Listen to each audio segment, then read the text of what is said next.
ఓం శ్రీ రామకృష్ణాయతే నమః. ఆధ్యాత్మికత అనేది బుద్ధికి, మనసుకి, ఆలోచనలకి చెందిన విషయం కాదు. అది ఆత్మలో అనుభూతి చెందే భావన.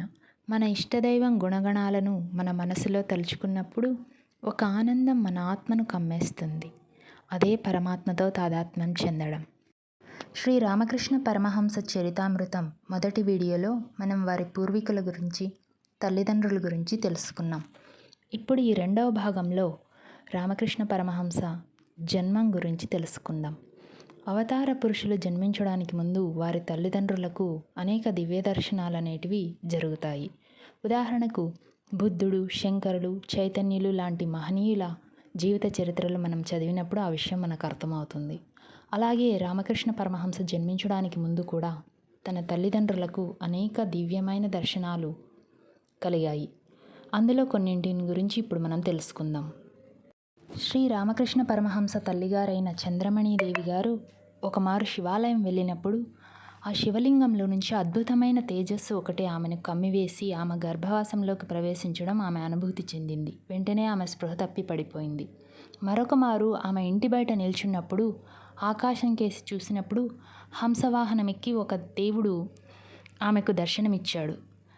అమాయకురాలైన ఆమె, ఓ దేవుడా, ఎండకు నువ్వు చాలా అలసిపోయినట్టున్నావు, మా ఇంట్లోకి వచ్చి కాస్త విశ్రాంతి తీసుకో అనింది. ఎంతో అమాయకురాలు, ఎంతో పవిత్రమైన మనసు ఉంటే తప్ప అలాంటి దివ్య దర్శనాలు సాధారణమైన మనుషులకు కలగవు. తర్వాత ఆమె గర్భవతిగా ఉన్నప్పుడు మానసికంగా ఆమెలో అనేక మార్పులు వచ్చాయి. సొంత వాళ్ళు, పరాయి వాళ్ళు అన్న భేదం లేకుండా ప్రతి ఒక్కరిని తల్లిలా చూడడం మొదలుపెట్టింది. ఈ మార్పులన్నింటినీ ఆమె భర్త అయిన క్షుదీరామ్ గారు గమనిస్తూనే ఉన్నారు. అంతెందుకు, ఆమెకు దర్శనమిచ్చిన దేవతలను కూడా తన బిడ్డల్లాగా చూసుకోవడం మొదలుపెట్టింది. ఇక మన రామకృష్ణ పరమహంస గారు జన్మించే శుభగడియ రానే వచ్చింది.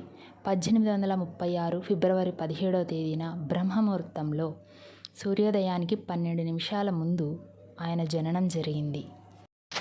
జన్మించిన వెంటనే కూడా ఒక అద్భుతమైన లీలను చూపించారు రామకృష్ణులు. వారి తల్లిగారికి ప్రసవం చేసిన స్త్రీ బిడ్డను ఉంచిన చోట చూస్తే అక్కడ బిడ్డ కనిపించలేదు. పుట్టిన బిడ్డ అప్పుడే ఎక్కడికి వెళ్ళాడా అని చూస్తే 6 నెలల వయసున్న పిల్లవాడిలాగా పాకుతూ వెళ్ళి ఆ పొయ్యిలో ఉన్న బూడిదంతా పూసుకుంటూ ఉన్నాడు. దివ్యమైన తేజస్సుతో వెలిగిపోతున్న ఆ బిడ్డను చూసి తల్లిదండ్రులు ఎంతో సంతోషించారు. జాతకం చూసిన పండితులు శిష్యుల చేత ఒక దైవంగా దేవాలయంలో పూజలు అందుకుంటాడు ఈ బిడ్డ అని చెప్పారు. 8 నెలల వయస్సులో తల్లికి మరొక దివ్య దర్శనాన్ని చూపించారు రామకృష్ణ పరమహంస. 8 నెలల బిడ్డని మంచం మీద పడుకోబెట్టి దోమతెర కట్టి తల్లి ఇంటి పనులు చూసుకోవడానికి వెళ్ళింది. తిరిగి వచ్చి చూస్తే మంచం మీద బిడ్డ లేడు. బిడ్డ స్థానంలో ఒక పెద్ద వ్యక్తి పడుకొని ఉండడం ఆమె చూసింది. ఎంతో కంగారు పడుతూ భయపడుతూ భర్త దగ్గరికి వెళ్ళి చెప్పింది. వచ్చి చూడగా అక్కడ ఎవరూ లేరు. బిడ్డ హాయిగా నిద్రపోతున్నాడు. కొన్ని సంవత్సరాలు అలా గడిచిపోయాయి. 5-6 సంవత్సరాల వయసు వచ్చేటప్పటికి రామకృష్ణ పరమహంస ముద్దు ముద్దు మాటలు, చిలిపి చేష్టలు ఆ గ్రామస్తులందరినీ ఎంతో ఆకర్షించాయి. గ్రామంలో ఉన్న స్త్రీలైతే ఏదో ఒక వంక పెట్టుకొని రామకృష్ణుని చూడడానికి వారి ఇంటికి వచ్చేవారు. ప్రతి ఒక్కరూ కూడా వాళ్ళ ఇళ్లలో ఏ మిఠాయి తయారు చేసుకున్నా కూడా మొదట రామకృష్ణ పరమహంసకి తినిపించడానికి ఆతృత పడేవారు. అన్నట్టు రామకృష్ణ పరమహంస అన్న పేరు తర్వాతి కాలంలో వచ్చింది కదా. ఆయనకు తల్లిదండ్రులు పెట్టిన పేరు గదాధర్. గయా భగవంతుని అనుగ్రహంతో జన్మించిన బిడ్డ కదా, అందుకే ఆయనకి ఆయన పేరే పెట్టారు, గదాధర్ అని. ఏ విషయాన్నైనా ఒక్కసారి చెప్తే చాలు ఇట్టే నేర్చుకునేవాడు. పాఠశాలకు వెళ్ళడం కూడా ప్రారంభించాడు. అయితే ఏదైనా ఒక పని చేయొద్దు అంటే సరైన వివరణ ఇస్తే తప్ప ఆ పని చేయకుండా ఉండేవాడు కాదు.